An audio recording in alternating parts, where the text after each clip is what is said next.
Wall Street continue d'affirmer que l'économie américaine se porte très bien. Mais quand on se penche sur les chiffres, on découvre une réalité complètement différente. La dette de cartes de crédit a explosé et dépasse désormais les 1330 milliards de dollars. Les retards de paiement sur les prêts automobiles atteignent un niveau jamais vu depuis 15 ans. Dans les grandes villes, les loyers absorbent maintenant plus de 40% du revenu d'un ménage moyen. Et pendant que les voitures d'occasion s'entassent sur les parkings pendant 4 à 5 mois avant de trouver preneur, les banques alimentaires voient la demande grimper entre 20% et 40%. Pire encore, le nombre de personnes âgées sans logement a bondi de plus de 30% en seulement 2 ans. On ne parle pas ici de prévisions pessimistes. C'est la trace concrète d'une récession déjà en marche. Le pays ne se prépare pas à un ralentissement. Une partie de la population y est déjà plongée. Si tant d'Américains ont le sentiment de vivre en pleine crise, c'est parce que les indicateurs utilisés pour déclarer officiellement une récession ne correspondent plus du tout à ce que vivent les gens. La croissance du PIB et la baisse du chômage donnent l'impression que tout va bien, alors qu'en réalité, ces chiffres masquent une détérioration silencieuse, mais massive. La participation au marché du travail, par exemple, reste bloquée sous les 63%. Des millions de personnes ne sont même plus comptabilisées comme chômeurs. Et pendant ce temps, 8,4 millions de travailleurs cumulent désormais 2 emplois, parfois plus, simplement pour suivre la hausse du coût de la vie. Résultat, le marché de l'emploi paraît solide sur le papier, mais ce n'est qu'un trompe-l'œil. Les salaires réels, eux, stagnent. Ajustés à l'inflation, ils ne progressent plus, et le pouvoir d'achat continue de s'éroder parce que toutes les dépenses essentielles augmentent plus vite que les revenus. Et ce que l'on oublie souvent de mentionner, c'est l'état des liquidités des ménages. Le taux d'épargne personnelle s'est effondré sous les 4%, un des plus bas jamais enregistrés. En clair, la majorité des familles n'a quasiment plus aucun coussin de sécurité. Au même moment, la dette totale des foyers américains dépasse désormais les 17 500 milliards de dollars, portée par des taux d'intérêt de plus en plus élevés sur les prêts immobiliers, les voitures et les cartes de crédit. Cette pression financière étouffe les ménages bien avant que les économistes n'osent prononcer le mot récession. Quand la dette augmente plus vite que les revenus, l'économie peut avoir l'air stable dans les statistiques, mais le quotidien, lui, devient insoutenable. L'autre problème, c'est la manière dont on mesure la bonne santé économique. Les gains en bourse ou les profits des grandes entreprises ne disent absolument rien sur la situation financière des 80% de ménages les moins aisés. Aujourd'hui, les 10% les plus riches détiennent près de 90% de toute la richesse boursière du pays. Autrement dit, les records de Wall Street reflètent surtout une hyperconcentration, pas une prospérité partagée. Et quand on affirme que la consommation reste forte, personne ne précise ce que cela signifie réellement. Une part croissante de cette dépense provient désormais du crédit à taux élevés. Les cartes de crédit affichent des taux dépassant 22%, du jamais vu, transformant des achats banals en dettes longue durée. Ce fossé entre les chiffres officiels et la vie réelle n'est pas un simple détail statistique. C'est exactement ce qui rend cette récession invisible pour les décideurs, alors qu'elle est parfaitement palpable pour les ménages. Quand les indicateurs traditionnels ne reflètent plus le terrain, une fausse impression de stabilité s'installe, et la crise s'aggrave sans que personne ne la reconnaisse. Et les preuves les plus évidentes de cette récession déjà installée, on les trouve directement sur Main Street, le cœur économique des villes américaines. Les petits commerces sont les premiers à ressentir les fluctuations du budget des ménages. Contrairement aux grandes entreprises protégées par le crédit, les rachats d'actions et les aides fédérales, eux dépendent entièrement de l'activité quotidienne. Et depuis 1 an, la fréquentation des magasins de quartier, boutiques, salons, réparateurs, services locaux s'est effondrée. Les données nationales montrent une chute de plus de 11% des dépenses locales non essentielles. Ces signaux n'apparaissent pas dans le PIB, mais ils sont impossibles à ignorer. Les locaux commerciaux se vident dans de nombreuses régions, avec des taux de vacances dépassant 20% dans plusieurs villes moyennes. Et malgré cette désertification, les loyers commerciaux continuent de grimper, poussés par des coûts d'assurance et de financement plus élevés. Les petites entreprises se retrouvent coincées entre des revenus en baisse et des charges en hausse. Selon la Fédération nationale des indépendants, plus de 30% des petites sociétés peinent désormais à couvrir leurs frais mensuels, un niveau de tension comparable aux grandes crises économiques. Le marché du travail local envoie le même signal. Recul des offres d'emploi, réduction d'heures, suppression de postes. Ce ne sont pas de petites fluctuations, mais un changement profond du pouls économique des quartiers. À cela s'ajoutent les conditions de crédit, qui se durcissent à une vitesse inquiétante. Les défauts de paiement sur les prêts aux petites entreprises atteignent leur plus haut niveau depuis 2012, et les taux d'intérêt dépassent maintenant les 9 à 12%. Pour de nombreux patrons, renouveler une ligne de crédit n'est tout simplement plus possible. Tout cela est directement lié à la détérioration financière des ménages. Quand une famille perd sa stabilité, les dépenses discrétionnaires sont les premières à disparaître et ce sont précisément ces dépenses qui maintiennent Main Street en vie. C'est une contraction en cascade. Les ménages réduisent leurs achats, les commerces voient leurs revenus chuter, ils coupent dans les horaires ou le personnel, puis les économies locales s'affaiblissent, longtemps avant que les chiffres officiels ne clignotent en rouge. La source du problème, elle, se trouve dans la situation financière des foyers américains. Le salaire bimensuel, autrefois un repère stable, ne suffit plus à couvrir les besoins de base.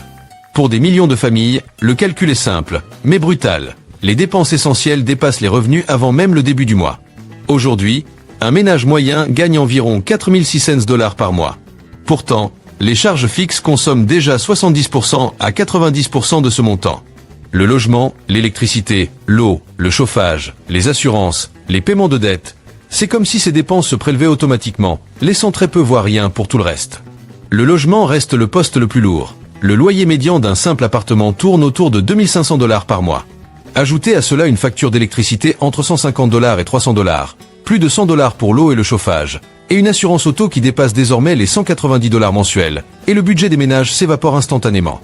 Et le transport ne fait qu'aggraver la situation. Aujourd'hui, posséder une voiture coûte plus cher que jamais. Pour un modèle neuf, la mensualité dépasse désormais les 750 $, tandis qu'un véhicule d'occasion tourne autour de 540 $ par mois. Et à cela, il faut encore ajouter 150 à 250 $ d'essence mensuelle. Ces dépenses-là ne peuvent pas être négociées. Elles tombent chaque mois, quoi qu'il arrive. Résultat, sans épargne solide, beaucoup de familles se retrouvent très vite en difficulté. Et ce n'est que le début, car une fois qu'on ajoute les dettes récurrentes, tout se resserre encore. Rien que les paiements minimums de cartes de crédit absorbent 2 cents à 4 cents $ de plus pour les ménages qui portent un solde. Avec les taux d'intérêt qui explosent, même les achats les plus banals se transforment en dettes de longue durée. Le coût de la santé n'aide pas non plus. Même les assurances proposées par les employeurs dépassent souvent 500 $ par mois, avant même de parler des franchises ou des dépenses imprévues. Autrement dit, un salaire qui aurait autrefois permis de vivre confortablement dans la classe moyenne ne suffit plus. Le problème ne vient pas d'un manque d'organisation financière. C'est le système lui-même qui ne suit plus. Depuis plus de 10 ans, les dépenses essentielles augmentent plus vite que les salaires. Et ce déséquilibre force les familles à couper dans l'alimentation, à reporter des soins, à abandonner les économies et à compenser avec du crédit. Ce manque de pouvoir d'achat affaiblit ensuite les commerces locaux et l'économie entière se met à ralentir. Quand un pays vit au rythme de salaires qui disparaissent dès qu'ils arrivent, il ne traverse pas simplement une période compliquée. Il fonctionne en dessous du seuil de stabilité américaine qui s'effondre. Et ce stress ne s'arrête pas au foyer, il attaque aussi le système du crédit. C'est là que les premières fissures deviennent impossibles à ignorer. Le crédit, censé être un outil, est devenu une source de pression nationale. Les dettes de cartes de crédit dépassent désormais 1,33 trillion de $, avec des taux d'intérêt qui grimpent au-dessus des 22%, du jamais vu. À ce stade, la plupart des Américains paient davantage d'intérêts que de capital. On passe d'un stress temporaire à une instabilité chronique. Le secteur automobile montre la situation avec une brutalité impressionnante. Les voitures restent immobilisées 120 à 150 jours sur les parkings des concessionnaires. Les gens n'ont plus les moyens, ni même la confiance, pour acheter. Les retards de paiement sur les prêts auto sont au plus haut depuis les années 2000. Plus de 7% des emprunteurs sont déjà en retard, et les reprises de véhicules s'envolent. Les banques resserrent leurs critères, ce qui réduit encore les ventes. Moins de ventes égale baisse des prix. Baisse des prix égale signe que les consommateurs ne suivent plus. Les constructeurs n'ont plus le choix et ressortent discrètement des financements à 0 à 2%, comme avant la pandémie. Certains bradent même jusqu'à 40% les modèles qui traînent trop longtemps. Et cette détérioration ne s'arrête pas là.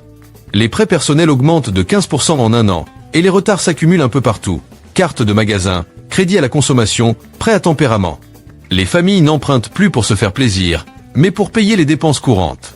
Quand le crédit s'épuise, le premier budget sacrifié, c'est le non essentiel. Sorties, achats locaux, restaurants. Les commerces encaissent la baisse. Et l'économie perd son dernier amortisseur. Le crédit n'est plus un coussin, c'est une ligne de faille qui se fissure. Et c'est dans le logement que cette crise devient la plus dangereuse. Aucun domaine ne révèle plus vite la fragilité financière que le coût d'un toit. Aujourd'hui, le loyer médian dépasse les 2500 $. Dans certaines villes, les hausses de 20 à 40% se font en une seule reconduction de bail. Et ça ne concerne pas les appartements haut de gamme, mais les logements les plus modestes. Quand le loyer avale presque tout le revenu disponible, la stabilité disparaît. Les gens ne déménagent plus pour progresser, mais parce qu'ils n'ont plus les moyens de rester. Les expulsions explosent. Dans plusieurs grandes villes, elles sont 30% plus nombreuses qu'avant la pandémie. Même des familles avec un emploi stable ne s'en sortent pas, car les loyers augmentent plus vite que les salaires. Parfois, une hausse de seulement 2 cents à 4 cents dollars suffit à forcer un déménagement. On parle désormais d'une nouvelle réalité, l'économie du déménagement forcé, où les gens bougent non par choix, mais par survie. À cela s'ajoutent les assurances. En Floride, au Texas ou en Louisiane, les primes d'assurance habitation bondissent de 30 à 50%, poussant les propriétaires à augmenter les loyers ou à retirer leur logement du marché. Les taxes immobilières, elles aussi, grimpent de milliers de dollars par an. Résultat, tout se répercute sur les locataires. De plus en plus de familles se regroupent sous un même toit pour faire face à la hausse. Pendant ce temps, l'offre de logements abordables manque cruellement. Les taux de vacances sont historiquement bas, et la construction ralentit à cause du coût du financement. Les ménages sont donc coincés. Ils acceptent des loyers trop élevés, des appartements trop petits ou des logements de mauvaise qualité. Cette instabilité résidentielle fragilise tout le reste. Le travail, la scolarité, la santé, les petites entreprises locales. Le logement est devenu le cœur de la crise économique, celui qui entraîne tout le pays vers un recul silencieux mais bien réel. Et ce choc du logement ne vient pas seul. Il s'ajoute à toutes les dépenses essentielles qui explosent en même temps. Les factures d'électricité ont bondi de plus de 25% en 3 ans, atteignant 180 à 300 dollars par mois. Le chauffage et l'eau ajoutent 100 à 200 dollars de plus. L'assurance auto a augmenté de 19% en 1 an, avec une moyenne dépassant 190 dollars par mois. Dans certains États, les prix montent tellement vite que les conducteurs réduisent leur couverture au strict minimum. Quant à l'assurance habitation, c'est encore pire. Dans plusieurs États comme la Californie ou la Floride, les hausses atteignent 30 à 60%, et certains assureurs se retirent carrément de zones entières. Les frais médicaux complètent le tableau.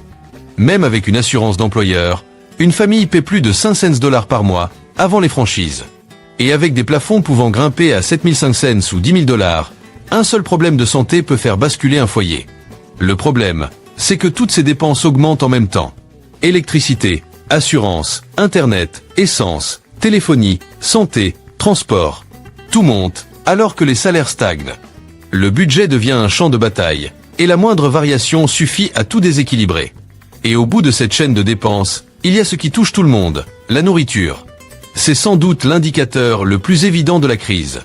En 2 ans, les prix des produits de base, viande, lait, fruits, légumes, articles emballés ont grimpé de 25 à 40%. Une sortie au magasin qui coûtait 60 à 80 dollars dépasse maintenant 120 à 150 dollars, même quand on ne prend que l'essentiel. Ce n'est même plus une question de produits premium. Le coût de la survie augmente. Et la shrinkflation n'arrange rien. Portions réduites. Boîtes plus petites. Paquets allégés mais plus chers. On paie plus pour recevoir moins, et ces pratiques n'apparaissent pas dans les chiffres officiels.